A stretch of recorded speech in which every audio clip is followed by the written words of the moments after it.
Imagine for a moment, a huge building stands in the middle of a city.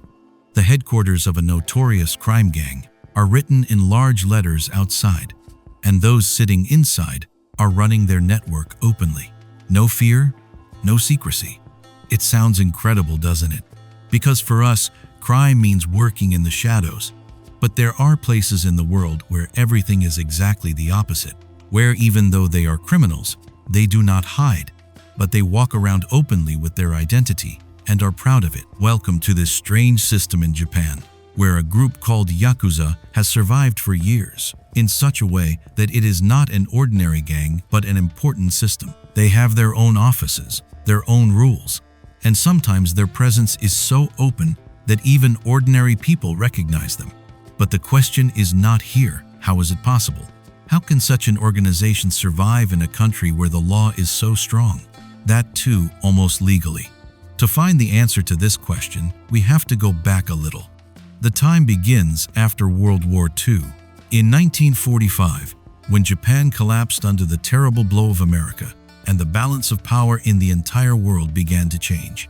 On one side was America, and on the other was the Soviet Union.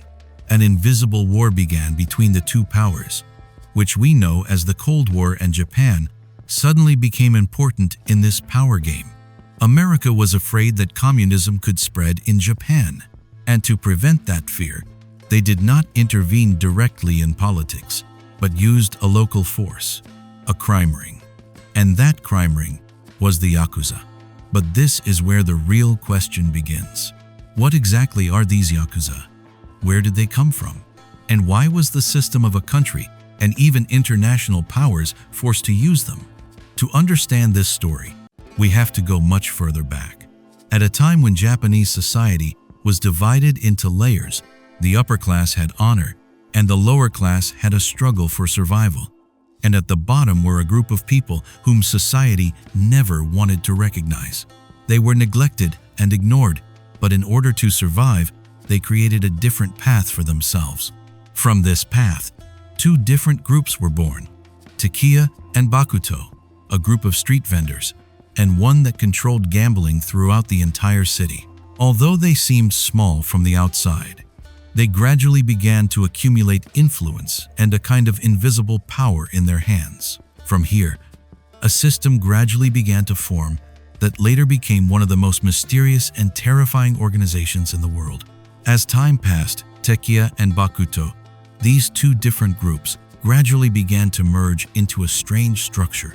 From the outside, they were still a small group, but inside, they were creating a rule that controlled not only their business, but their entire lives.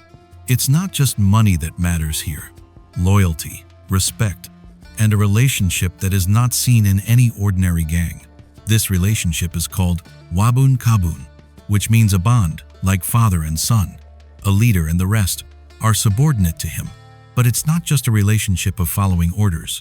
It was a system where the leader would protect his people, and people would be ready to give their lives for the leader. This bond is what sets the Yakuza apart from other gangs. Also, the price of mistakes here is very heavy. If someone breaks the rules, if someone damages the honor of the organization, then he has to accept a terrible punishment. This punishment is called yubisume, cutting off your little finger.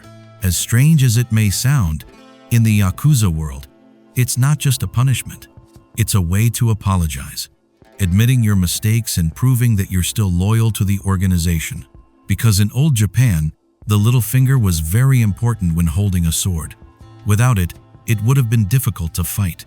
That is, after taking this punishment, that person is no longer as strong as before. Then he has to become even more dependent on his leader. But it doesn't end here. Another identity of the Yakuza is their body. They have huge tattoos all over their bodies, which are called eresmi. These tattoos are not just designs. There is a story behind each picture, an identity. Dragon, tiger, samurai. Each symbol tells what kind of person that person is, how much they can endure, and how terrible they can be. And the most surprising thing is that the process of making this tattoo is so difficult that many people give up halfway. But those who do it in the end prove to themselves that they are ready to endure any hardship for this organization. With all this, the Yakuza gradually changes from a gang to a complete system.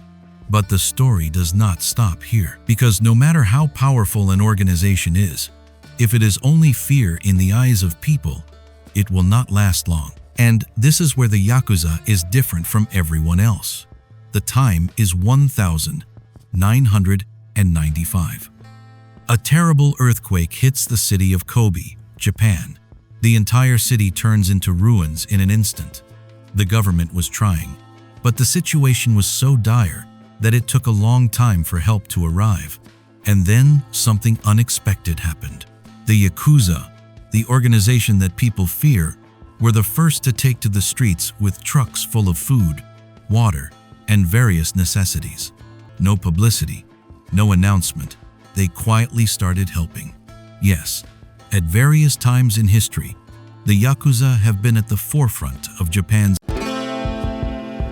Yes, at various times in history, the Yakuza have come to the fore during natural disasters in Japan, where they have stood by the people despite being criminals. But this is where the story gets more complicated.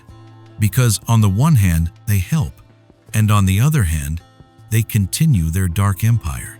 In the eyes of the law, they are criminals, but to a section of society, they are protectors. So the question still remains, are the Yakuza just criminals? Or are they a reality that cannot be called completely good or bad? In this dual identity, there is an unknown truth of Japan hidden, a strange system where light and darkness coexist together. That's the end for today. But the mystery is not over yet. If you want to know such unknown history and strange truths, then like, comment, and share your opinion. And stay tuned with Moru Code by subscribing. Because in the next episode, we will uncover something that will completely change your perspective can give. Until then, stay curious, stay in the code.